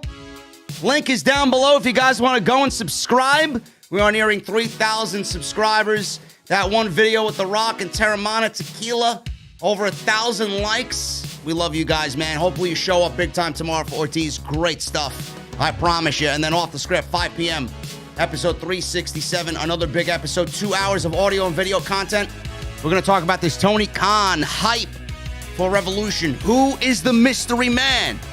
It needs to be big, otherwise Tony Khan will be looked at as a disappointment, and Revolution will have a nice big X through it because of all this letdown, because of Tony Khan's excitement. We'll talk about that. That'll be live on the channel tomorrow, man. Let's get into these super chats. Make sure you guys follow me on social media at JDfromNY206, Twitter and Instagram. Hit that subscribe button down below and turn on the bell for all notifications. Hit that thumbs up as well on the video. We are looking at 596 thumbs up. Let's try for 750, guys. 750 likes before we get on out of here. Super chat time. We got Raging Girl Gamer with a $10 super chat. When are you going to add me on PlayStation, you goon? I asked you 456,834 times already. Listen, Rage, you keep coming at me with these troll-like comments. We're going to make it 456,835. Now, I got to hop on. I'm not going to be on PlayStation until probably Monday. I'll be streaming on Twitch, I think. I think that's the plan. I'm not really sure yet. Maybe we'll watch Revolution from last year before the pandemic hit and live stream that together on Twitch. Not YouTube. On Twitch. Rage, thanks for the $10. JG Sampson with a Canada. $5. Chipotle chorizo with extra cheese. Let's go!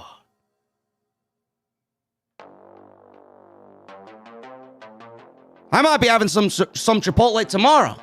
Not chorizo, though. Chicken. Thank you, JG, for the $5, man. Appreciate you. JDE with a $5 super chat. Growing more and more deterred with this whole Sasha Bianca thing, but loving what Apollo Cruz is doing. Cool to show off he can use multiple voices. I think Apollo Cruz is killing this gimmick, man.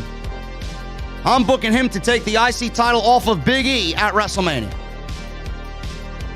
That's what I'm doing. Raging Girl Gamer with another $10 super chat. Yo, JD. What's up with the drinks at the OTS VIP section, man? I hate beer. And the other drinks barely had any alcohol in it. What a shame. Negative. You clearly walked into the wrong club, and you were not sitting in my VIP section. I got a list of beers here that one of them should be right up your alley. You guys will be seeing it as the venue is undergoing construction at the moment, and it will be completed in the next 7 weeks or so. We got Ginder's India Pale Ale, or maybe you can have one of the Alexa's Golden Blonde Ale. You can have some of Hangman's Whiskey Barrel Aged Stout. Or you can have my favorite one, Liv's Garden State Blueberry Ale. Only the finest in my establishment, bro. Come on. You maybe walked into, never mind. You may be walking into one of them clubs owned by that fucking geek that works for Fox Sports, man. He doesn't like any fucking solid, fine alcohol. Guy probably drinks Natty Ice. Like a fucking geek.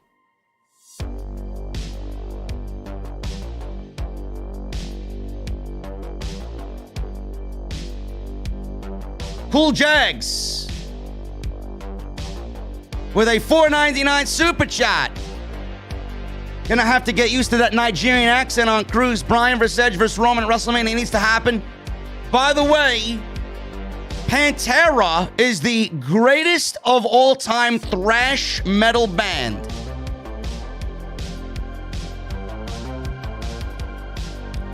Cool Jacks, thank you for $4.99. Pantera is not thrash.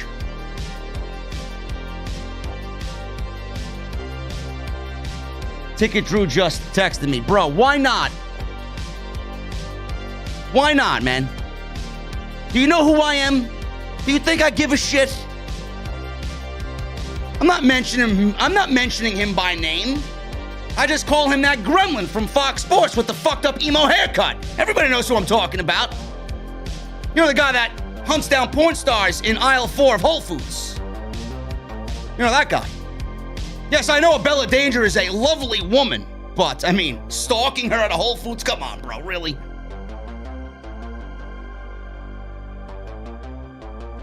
Don't let me find out you're fucking rubbing elbows with this geek down in Jacksonville, bro. Jacob Donnelly with a $10 super chat. So when you're going to tell us Jesse's big show is big signing, and the long-awaited handicap match between Britt Baker and Thunder Rosa will finally happen? Jesse's about to get fucking axed off the podcast, and I'm going to bring Ticket Drew on Wednesday nights. Then you guys can call him a WWE shill all you want. But you won't be able to do that because he'll be talking AEW. Listen, Jesse's a geek, okay? He's got this fabricated fucking feud with Edgar.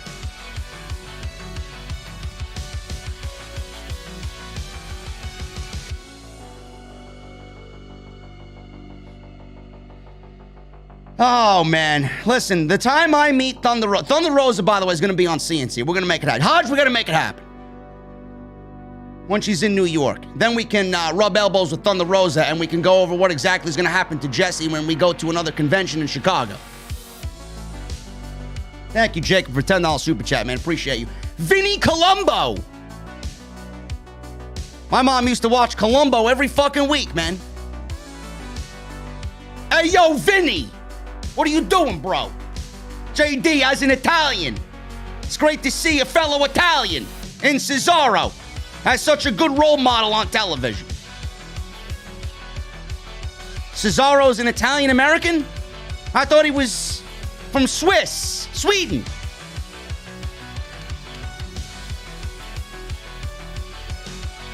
This is news to me. Cesaro, maybe he's part Italian. I don't fucking know. Maybe I'm the fucking idiot. Is Cesaro part Italian?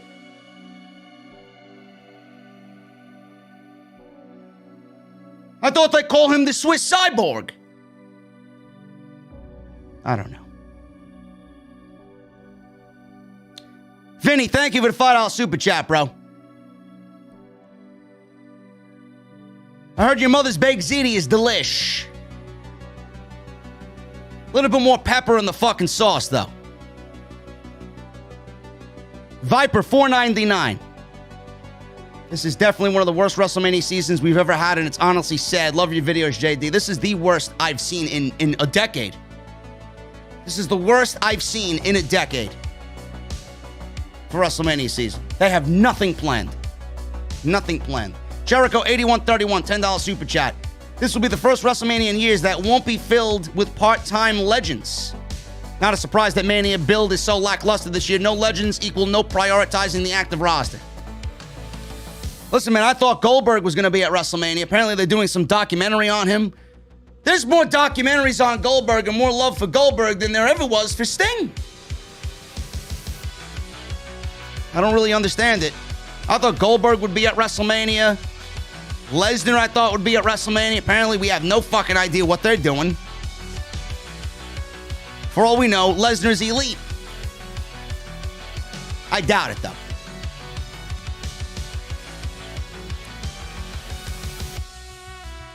Some people in the chat are saying Cesaro is an Italian citizen. You know, being that the guy speaks, 8 different languages? I wouldn't be surprised. Cesaro's awesome. Swiss. What did I say? Sweden before? What a dumbass I am. Switzerland. Swiss. Sweden. Jack Rice with a $5 super chat. Greetings from Switzerland, JD. Keep up the amazing work and thanks for being the most honest podcaster. And by the way, Alicia Fox is not a legend. You're damn right, Jack. You're damn right, bro. Paul Wu with a $5 super chat. Why isn't the WrestleMania card being flushed out? Well, I mean, Vince McMahon's running the company. What else do you expect? Also, my boy Edgar Estrada is done dirty. Hashtag free Edgar. Don't forget to call me a goon.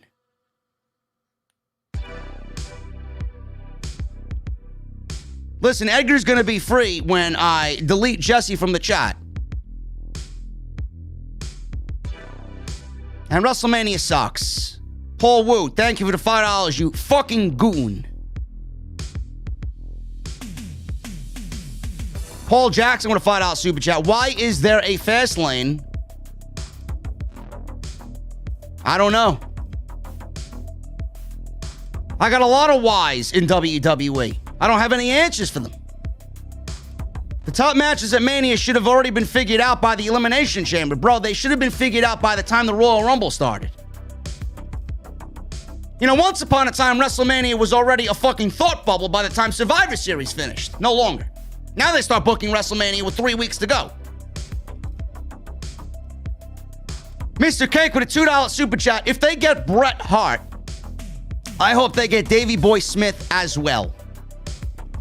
Bro, Bret Hart is not the mystery guy, okay? Bret Hart makes absolutely not a lick of a difference. Davey Boy Smith is not going to make a lick of a difference. Give me a break. Bret Hart is already in the Hall of Fame. The guy that they said is coming is Hall of Fame worthy. Meaning that he's not in a Hall of Fame yet. And Batista, everybody's saying, oh, it's Dave Batista. Paul White said Evolution. Dave Batista's in the Hall of Fame already. He's in the Hall of Fame with Evolution. So Dave Batista is a Hall of Famer.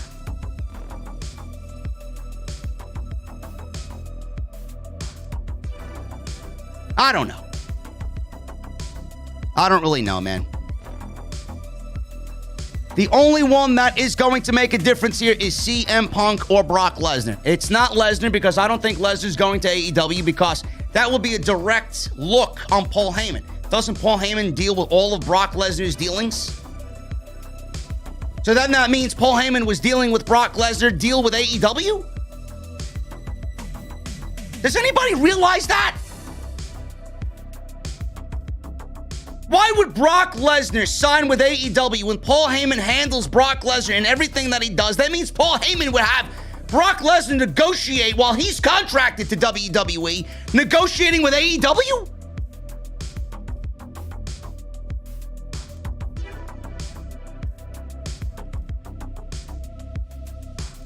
You know what happened here? Social media and the gremlins on social media, they went so crazy over this situation that they worked themselves into a fucking situation where they fabricated all this in their minds and you set yourself up for disappointment. Because now you're thinking it's going to be somebody specific, and when it's not somebody that you have already fabricated in your mind, you're going to be disappointed. Come on. It's not John Cena. John Cena's not going to AEW. He's not going to turn his back on Vince McMahon. Give me a break. If it's Kurt Angle, I'm going to fucking flip out. What a garbage signing. That's your big deal? That's the difference maker? Kurt Angle in AEW? The guy can barely fucking walk. Tony Khan doesn't need to make his company another old age home. We got WWE for that.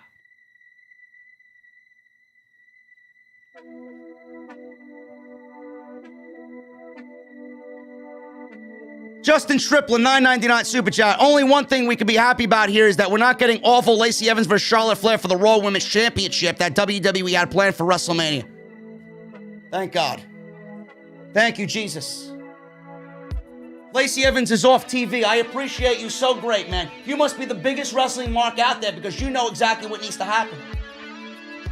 Lacey Evans is not it. Lacey Evans at WrestleMania is not it. Neither is Charlotte Flair. She don't need to be on the WrestleMania card. Can you make that fucking happen too? I pray every night if that's the fucking case.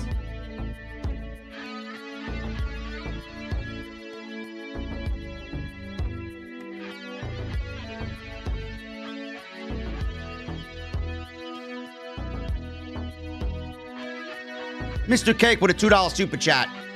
As much as it pains Vince, he has to entice fans. Yeah, he needs to entice me. This show sucks. Listen. Jesse told me that Evolution was in the Hall of Fame. My information came from him. If I'm wrong, blame him.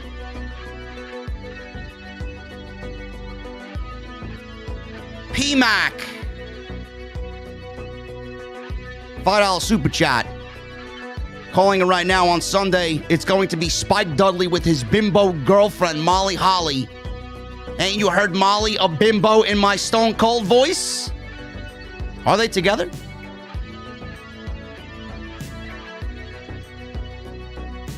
I don't know. Who cares? Thank you, P-Mac. J. Ray with a $2 super chat. Double or Nothing will be better than WrestleMania.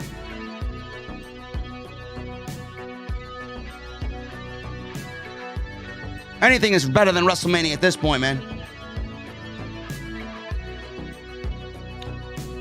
Mr. Cake with a $2 super chat. That Bryan promo is what we need from Hangman Page. Oh, it's coming. Hangman's going to be in the title picture before the end of the year. Who are you calling Pinhead with a $4.99 super chat? Tried the Dunkin' Donuts cold brew chocolate stout. Fucking delicious. But I wonder adding a couple of splashes of peanut butter whiskey. Chocolate and peanut butter, bro? You might have come up with something fantastic. I actually may do that tomorrow morning, to be quite honest with you. P.S. Jesse, hashtag free Edgar.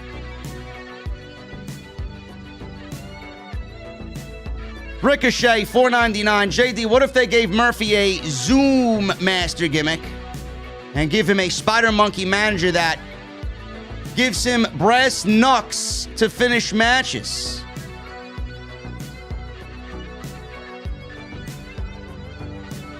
Now, the only gimmick that Buddy Murphy should have is the one that Apollo Crews walked out with, a.k.a. the Golden Shovel. Michael Raymond with a $5 super chat. Apollo Crews only agreed to do this gimmick because they let him make his own spear from gardening tools. Oh, really? Is that what we're doing now? I thought that was Bruce's fucking, I thought that was Bruce's shovel from the garden. He gave it to Apollo. He's like, I'm sorry, Apollo. This is what I used on you for 4 years. Now it's yours. Go and change your luck, my friend. I might be needing that back in about 3 weeks when I get bored of your gimmick. J. Ray with a $5 super chat. JD, congrats on all your success with OTS. The CNC is amazing. Sirius XM is not far behind. Bench. The haters and detractors keep going strong. Thank you, J. Ray. Kevin Stallman with a $5 super chat. Sorry. Kevin Dunn. You might as well kiss your dream match goodbye since Big Show has gone to AEW and Kane is the mayor of Knoxville, Tennessee.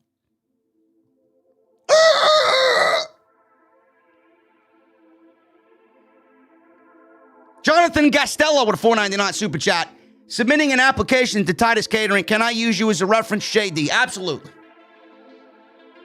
Listen, man, if you want to bust tables at the venue, I'm gonna have spots open. Also, can you call this inspiring, not so great chef a goon? Come on. You're a chef, that doesn't make you a goon. I'll call you one anyway. Thank you for the $4.99, you fucking goon. Mr. Cake with a $7 super chat. Meanwhile, Ruby Riott and Liv Morgan were like, hold up, what? When this match was announced on social media. Bianca finally got a win over Shayna. Poor Liv Morgan and Ruby Riott, man. Soon as Ruby Riott's contract is up, that is who should be calling Tony Khan. Justin Strippin with a $4.99 super chat. I'm still not sold on Edge versus Roman Reigns at WrestleMania 37. I still believe that it should have been Roman versus Daniel Bryan at WrestleMania. Bro, I've been saying this for months now. Nobody believes me. Nobody takes what I say and runs with it. They all want to fucking give their own opinions, and their opinions are nothing more than stupidity. Meanwhile, I talk about logic and what makes sense here and what makes the brand better. Every week.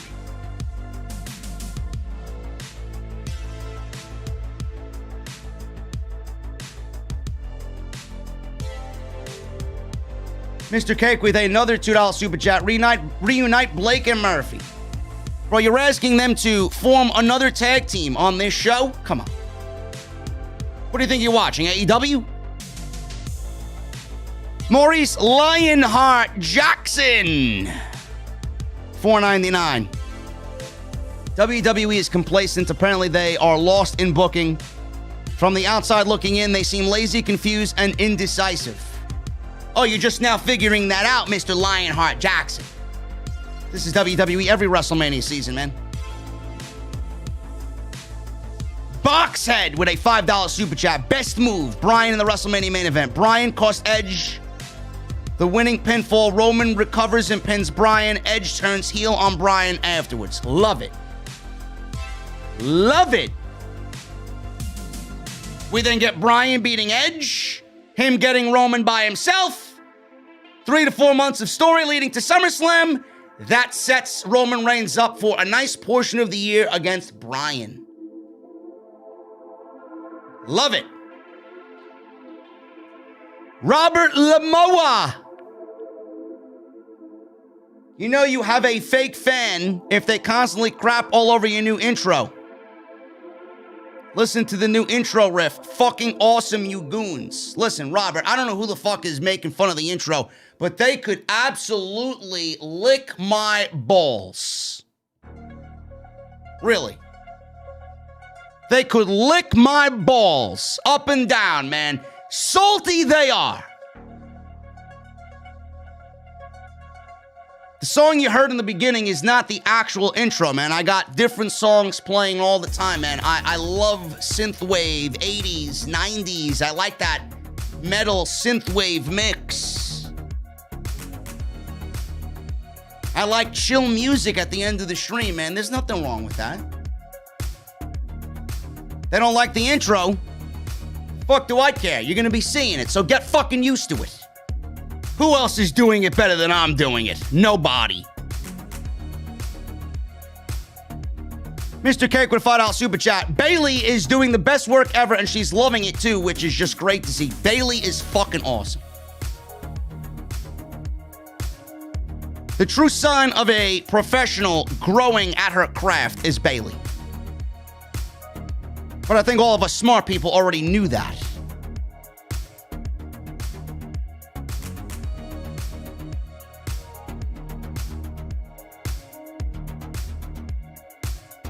I love how the fucking clowns in the chat love to show their face. Buddy Barlow would be the only ball licking JD gets.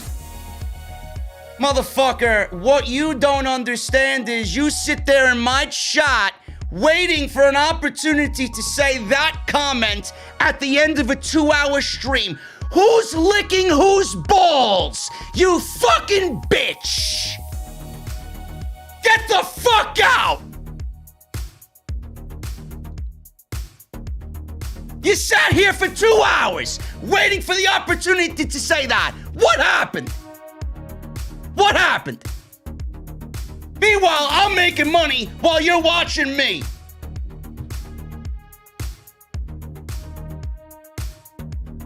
Love making money off these fucking irrelevant gremlins. I really do.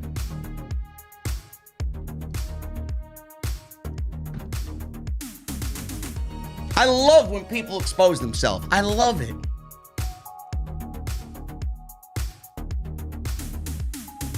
Coggies with a 20 bomb. Hey, bro, let me tell you, the stuff you've been doing to jazz up the show has been rad.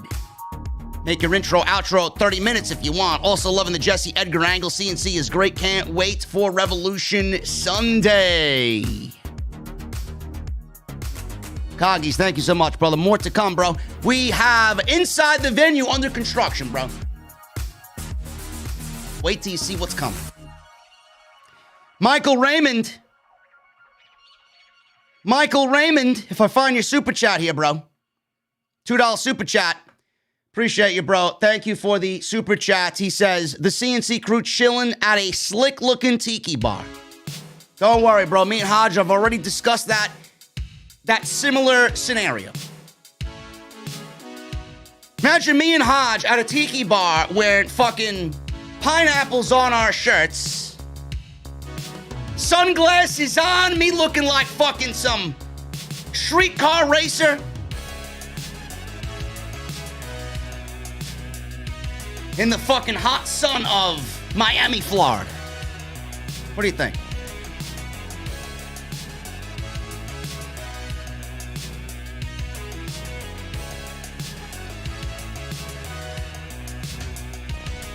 Gotta love the clowns, bro.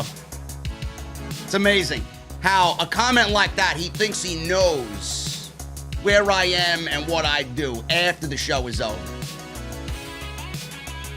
What a fucking idiot, man. Jesus Christ. Guarantee you're still watching to type it away. Why can't I get my message across? Demeter.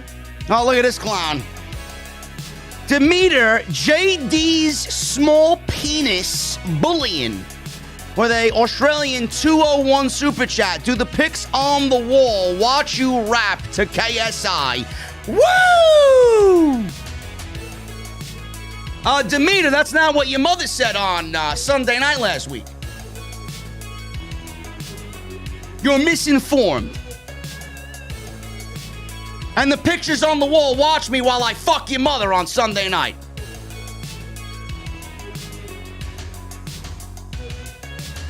Thank you for buying my chocolate stout cold brew at Dunkin' Donuts tomorrow. Demeter bullying. Raisin Brand 151 $10 super chat. Baron Corbin has been king for 2 damn years now, so he needs to end the gimmick, and they should have a new King of the Ring tournament and have a perfect winner, Apollo Cruz. Bro, listen. By that time, Apollo's going to be Intercontinental Champion. Matt Riddle, Keith Lee, or Ricochet as King of the Ring. Come on. Or maybe a returning Aleister Black. Void with a $4.99 super chat. JD, who had a better title reign? Drew McIntyre or Jon Moxley? Also, did it ever come to a point where your parents were skeptical about you doing YouTube? Jon Moxley had a better title reign. Jon Moxley meant more to AEW than Drew McIntyre meant to WWE, though I take nothing away from Drew McIntyre. And my parents, I just did YouTube on my own. Nobody really knew about it except for a small group of people. And then when I finally quit my job and I told my parents about doing YouTube full time, they were very supportive of me. All they wanted was me being happy. And my dad, from time to time, watches the product. He knows his shit. He knows who people are. And he watches the show from time to time. He may be watching right now.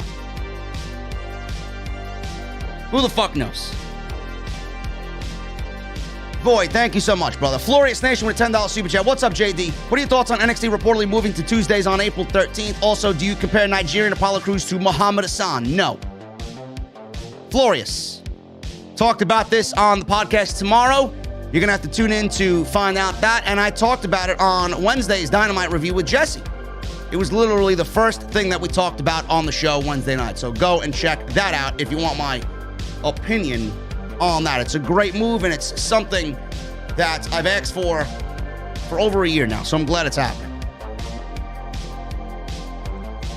Raging Girl Game with a $5 super chat. I can't help but to troll. I love your responses. Love you, JD. Guitar emoji and metal emoji.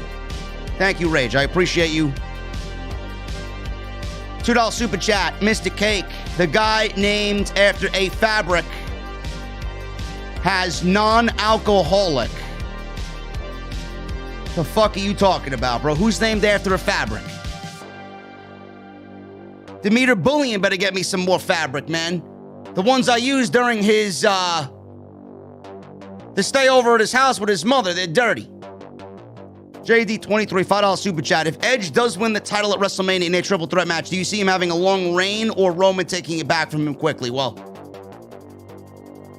the situation where Roman keeps the title that I just read in a previous super chat, I'm for that. I think that works. I don't think Reigns should lose the title, period. Majin with a $5 super chat. What if Money in the Bank would return to Mania? Which 8 men would you put in the match? Also love the show. Let's hope The Undertaker does not make an appearance. Majin, I would use everybody that I've ranted on for the entire year. Ricochet, Keith Lee, Matt Riddle, Apollo, Aleister Black, Andrade, guys like that. Garza. We need guys like that on the show in those types of situations. Justin Strickland with a $4.99 super chat. If WWE does lazily book a lot of multi-person matches at WrestleMania, then they might as well rename it WrestleMania 2000 Part 2. I fucking hate multi-man matches at WrestleMania. I really do. JT Golden, $1.99 super chat. Who do you think Lesnar's manager will be in AEW? Lesnar's not going to AEW. That's who his manager's going to be. It's not Lesnar. If it is, I'd be fucking shocked. Jack Rice with a $5 super chat. Nia and Reginald makes me remind of Enzo Amore and Nia Angle. Hope fucking not. And Cesaro is from Switzerland, you geeks. Lucerne, Switzerland. Thank you, Jack, for the clarification. Ricochet with a $4.99 super chat. JD, if I come to the venue, will Titus make me a delightful beef Wellington? Bro, listen, I don't know if that's ever going to be on the menu, man. I really don't know if that's going to be on the menu. I got to ask Titus if beef Wellington's on there. I'm not a fan of beef Wellington, bro. Sounds a little too upscale for the venue. We got bar food. An occasional pasta dish. Maybe a nice gourmet burger. I heard Titus makes delicious Juicy Lucy's. Gotta have the right bun, though. If you're using anything that's not a potato bun, then you're making it all wrong. Chris with a $9.99 super chat. What's up, OTS, family, and JD? Always here to support. Can't wait for Revolution on Sunday. Shout out to all the OTS family. I hope Khan has Vince shaking in his boots with this new signing. Well, not if it's Rob Van Dam or Kurt Angle. I hope to God it's not Kurt Angle. Mr. Cake with a $5 super chat. Adding to the Bailey super chat. That's an example of the best work of your career, not what Charlotte did in summer of 2020. Charlotte sucks, and Bailey is amazing. Charlotte is the worst of the horsewomen. Charlotte is the least influential of the horsewomen. Throwing that out there. You don't agree with me? Go take a walk like that fucking geek that I benched in the chat. And like Demeter Bullion. Tribal Chief with a Canadian $2 super chat. What's your 3 favorite cocktails? Jack and Coke.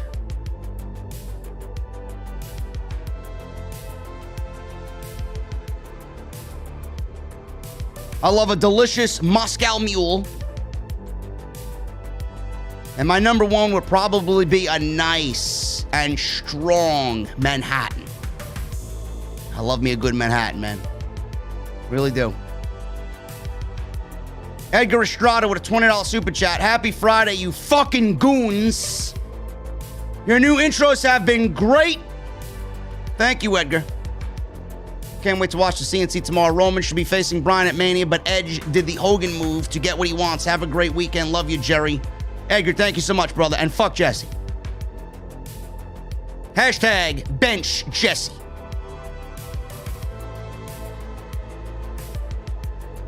Jericho8131 with a $5 super chat. If Gordon Ramsay made an appearance in Titus Catering, would he be impressed with what he ate? Absolutely. There'd be no F-bombs from Gordon Ramsay in Titus Catering.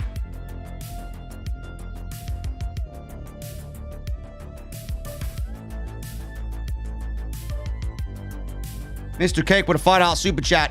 Hey, JD, question. When did you feel the ball started to roll for you as a content creator? I would say,